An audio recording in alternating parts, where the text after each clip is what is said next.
Olá, pessoal. Sejam bem-vindos para mais uma aula da nossa disciplina de História da Educação. Na aula anterior, nós trabalhamos sobre a educação medieval, a primeira parte da educação medieval. Falamos um pouco sobre a educação nos mosteiros, falamos um pouco sobre a questão da escolástica, e hoje vamos dar continuidade falando sobre a educação medieval e vamos começar trabalhando aqui com a questão da educação medieval, já nesse período que é conhecido como período patrística, né? Da patrística. Quando nós falamos da educação no contexto da patrística, aqui a gente faz um link com a filosofia, tanto a filosofia geral como a filosofia da educação também, né? Mas a patrística é justamente isso, a elaboração doutrinal das crenças religiosas do cristianismo e defesa contra os ataques pagãos e heresias. Então, quando nós estamos falando da patrística dentro de um modelo educacional, nessa época não se falava em sistema educacional, mas sim em um modelo educacional existente na Idade Medieval, nós tínhamos aqui a patrística dentro desse contexto aqui, do contexto da crença religiosa, quando implanta-se, de fato, a visão do cristianismo, isso porque ali nós tivemos Cristo, pela história da humanidade, quando se fala antes de Cristo e depois de Cristo, Cristo, o advento da vinda de Cristo materializado, ocorreu ali no finalzinho da Idade Média, e aí nós temos esse período aqui, que a partir de então começa-se a defesa do cristianismo, ou seja, daqueles que seguem os ensinamentos de Cristo. Portanto, essa defesa dos ensinamentos de Cristo, proposto pela Igreja, porquanto o judaísmo não tinha aceitado naquele momento, boa parte dos judeus, uma parte dos judeus aceitaram, outras não aceitaram, e aí a Igreja evoca para si, né, o catolicismo, e dentro desse contexto ele se opõe àquilo que é chamado de paganismo ou de heresias. Tudo aquilo que contradizia a doutrina da Igreja estava contestado como sendo uma heresia ou então práticas pagãs.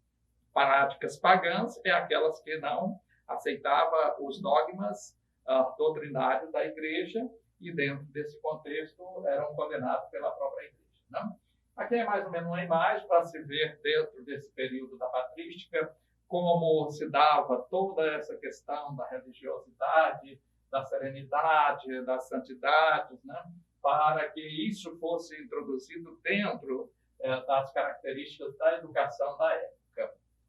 O que temos mais? A divisão do ensino, aqui na patrística, nós encontramos a educação dividida em trivium, ou seja, é um bloco de 3 áreas de conhecimento, aqui a gramática, a retórica e a lógica, por isso recebe o nome trivium, e tem o quadrivium, que no quadrivium já tinha, acrescentava-se mais o que hoje nós poderíamos chamar de disciplina, mas aqui como mais uma área de conhecimento. Aqui tinha a música, a aritmética, a geometria e a astronomia.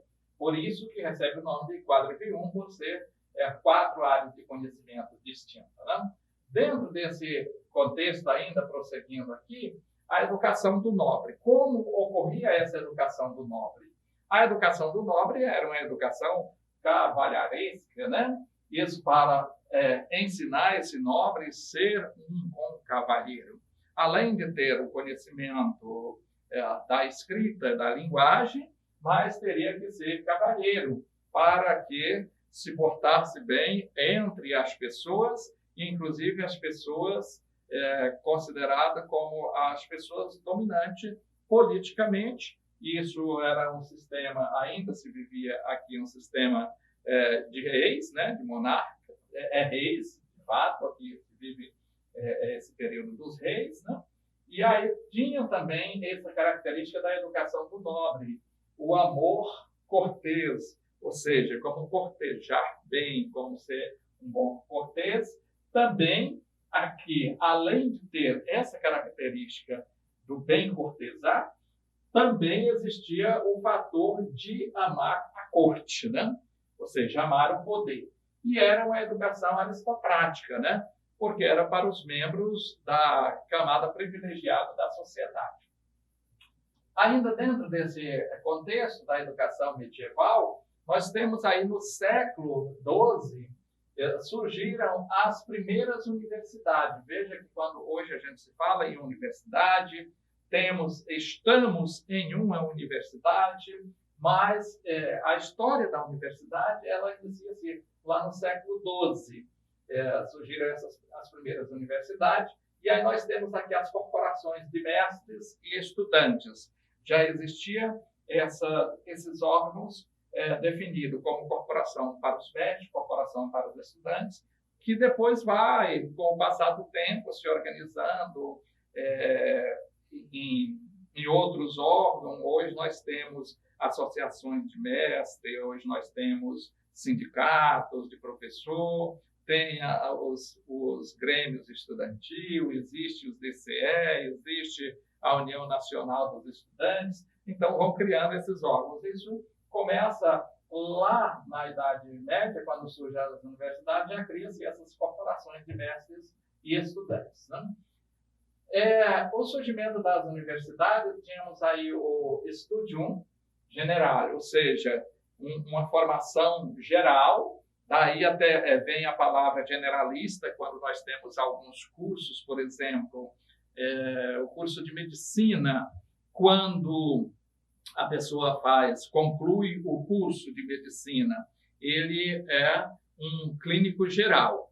Daí, se ele não faz uma especialização exclusiva, uma residência, ele pode até fazer outras pós-graduações em áreas específicas, mas que não seja uma residência médica para cirurgião, para neurocirurgião ou outra qualquer, ele se torna um médico generalista, ou seja, tem uma compreensão, uma visão geral sobre a aplicabilidade da medicina, né? As faculdades de teologia, direito e medicina são, de fato, essas faculdades que surgem aí, nesse período. Aí temos o período de estudo de 5 a 7 anos, que era o período que o acadêmico, nesse período aqui chamado estudante, permanecia na universidade, né? Ainda nós encontramos aqui, nas universidades, era o bacharelado, o magíster e os licenciados. Então, esses graus, hoje nós temos o grau de bacharelado, os cursos de bacharelado, isso vem lá da Idade Média, essas denominações. Licenciados, que são as licenciaturas, né? Então, vamos caminhando aqui, dentro do nosso contexto, nós encontramos as escolas da burguesia. Como eram essas escolas da burguesia? Elas foram criadas no final do século XIV, portanto, aí já finalizando a Idade Média e início do século XV, era de caráter profissional para adquirir o status de mestre de ofício. Era para ensinar uma profissão. Vejam que até ainda é comum no Nordeste a gente ter ainda algumas oficinas. O nome oficina é aquela pessoa que tem um ofício. Então, tinha aquele que trabalhava com couro, que fazia sapato, que fazia sela, que fazia o gibão, que fazia a peneira, era um oficial. Um oficial que tinha um ofício. E qual era o ofício? Trabalhar com a produção de alguns produtos feitos artesanalmente a partir do couro. Então, aqui existia esse caráter profissional para adquirir o status de mestre de ofício. Esses oficiais, que eram os donos da oficina, eles contavam também com alguns aprendizes que iam aprender um ofício. Aqui, só retomando um pouco a questão da escolástica, que nós falamos na aula anterior, e a filosofia baseada em Aristóteles e Tomás de Aquino. Como nós vamos compreender isso? A escolástica, como nós falamos, era um ensino que acontecia dentro de uma organização que posteriormente veio se chamar de escola. Por isso o nome escolástica, como nós trabalhamos na aula anterior. A existência do ensino era conduzir o homem à compreensão da verdade revelada. Então, dentro desse princípio da escolástica, essa aprendizagem ocorrendo em um espaço escolar, ela conduziu o homem para compreender a verdade revelada. Como existia um princípio religioso, então, aquilo que não estava revelado, que não tinha condição de ser explicitado, ainda existia questionamento de base na ciência, que nessa época era válida a questão da ciência, mas do ponto de vista dos ensinamentos da igreja, se não estava revelado, então não se discutia, né?